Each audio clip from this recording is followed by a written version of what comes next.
नमस्कार भक्तजनों। शास्त्रों में चैत्र नवरात्रि का विशेष महत्व बताया गया है। यह त्यौहार वसंत ऋतु में आता है और माँ दुर्गा के 9 स्वरूपों को समर्पित होता है। इस बार चैत्र नवरात्र 30 मार्च से लेकर 6 अप्रैल तक होने वाला है। नवरात्र का अर्थ है 9 रातें, जिसमें माँ दुर्गा के 9 अलग अलग स्वरूपों की आराधना होती है। कहते हैं कि इन पावन दिनों में देवी की उपासना से मनोवांछित फल की प्राप्ति हो जाती है। चैत्र नवरात्र में माँ दुर्गा के 9 रूपों की पूजा होती है। साथ ही साथ चैत्र शुक्ल प्रतिपदा से ही हिंदू नववर्ष भी आरंभ होता है, जिसे हिंदू नव संवत्सर कहा जाता है।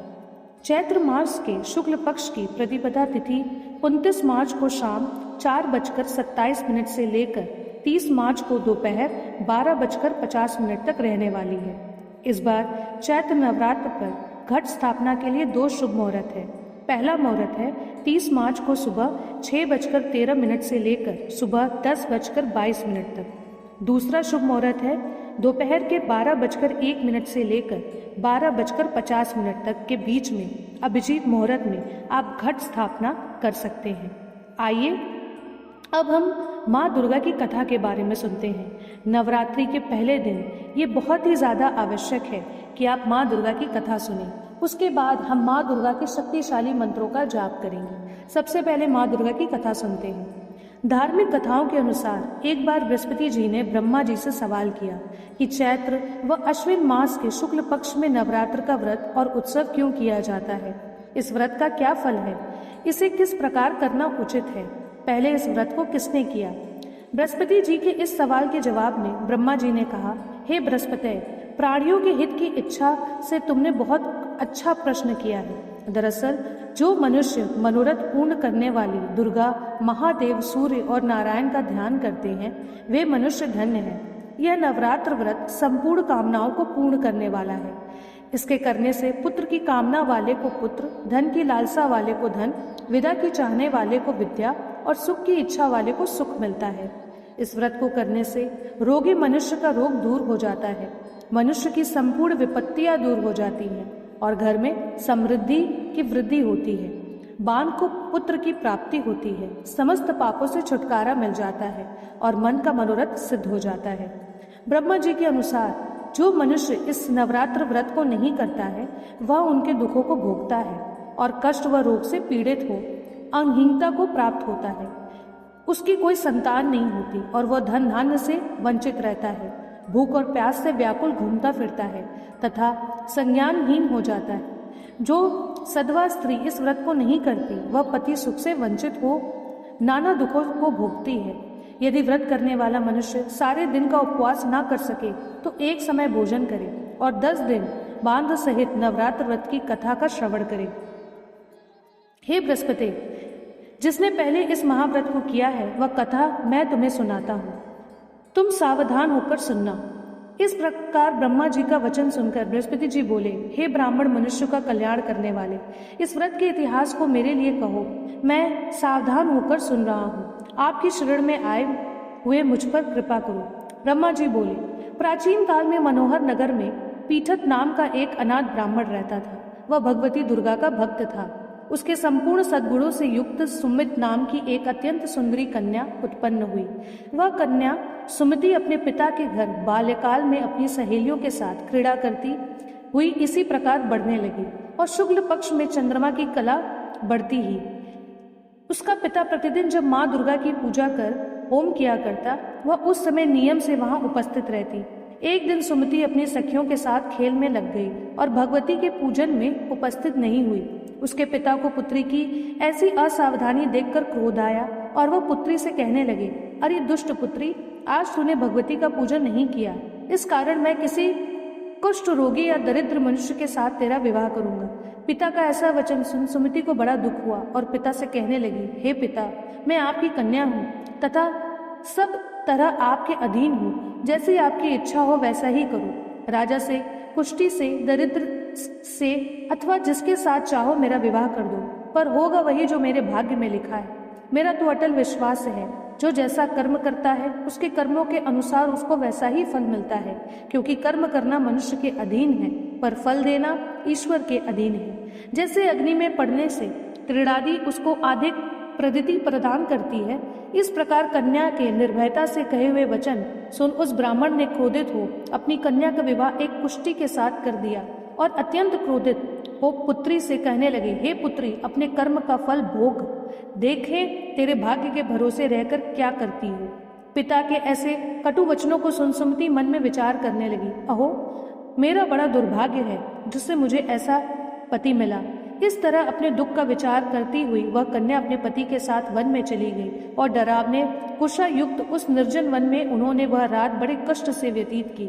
उस गरीब बालिका की ऐसी दशा देख देवी भगवती ने पूर्व पुण्य के प्रभाव से प्रकट हो सुमति से कहा, हे दिन ब्राह्मणी, मैं तुझसे प्रसन्न हूँ, तुम जो चाहो सो वरदान मांग सकती हो। भगवती दुर्गा का यह वचन सुन ब्रह्माणी ने कहा, आप कौन हैं, वह सब मुझसे कहो।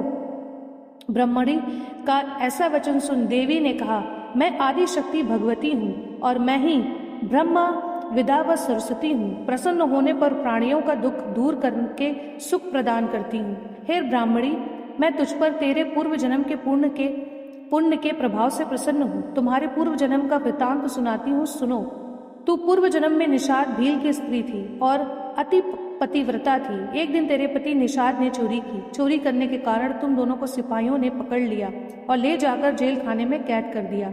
उन लोगों ने तुझको और तेरे पति को भोजन भी नहीं दिया। इस प्रकार नवरात्र के दिनों में तुमने न तो कुछ खाया और न ही जल पिया।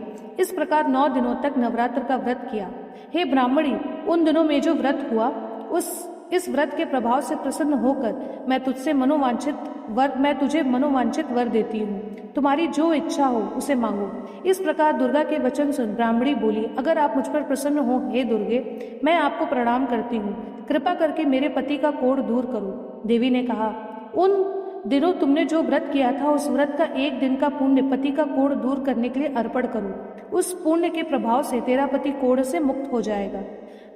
ब्रह्मा जी बोले, इस प्रकार देवी के वचन सुन वह ब्राह्मणी बहुत प्रसन्न हुई और पति के निरोग करने की इच्छा से जब उसने तथास्तु ऐसा वचन कहा, तब उसके पति का शरीर भगवती दुर्गा की कृपा से कुष्ठ रोग से रहित हो अति कांतिवान हो गया। वह ब्राह्मणी पति के मनोहर देह को देख देवी की स्तुति करने लगी, हे दुर्गे, आप दुर्गति को दूर करने वाली, तीनों लोक का संताप हरने वाली, समस्त दुखों को दूर करने वाली, रोगी मनुष्य को निरोग करने वाली, प्रसन्न हो मनोवांछित वर देने वाली, दुष्टों का नाश करने वाली, जगत की माता हो। हे अम्बे, मुझ निरपराध अबला को मेरे पति से कुष्ठी मनुष्य के साथ विवाह कर घर से निकाल दिया। पिता से तिरस्कारित निर्जन वन में विचार रही हूँ। आपने मेरा इस विपदा से उद्धार किया है। हे देवी, आपको प्रणाम करती हूँ, मेरी रक्षा करो। ब्रह्मा जी बोले, हे बृहस्पति, उस ब्राह्मणी की ऐसी स्तुति सुन देवी बहुत प्रसन्न हुई और ब्राह्मणी से कहा, हे ब्राह्मणी, तेरा उदयालय नामक अति बुद्धिमान, धनवान, कीर्तिवान और जितेंद्रिय पुत्र शीघ्र उत्पन्न होगा।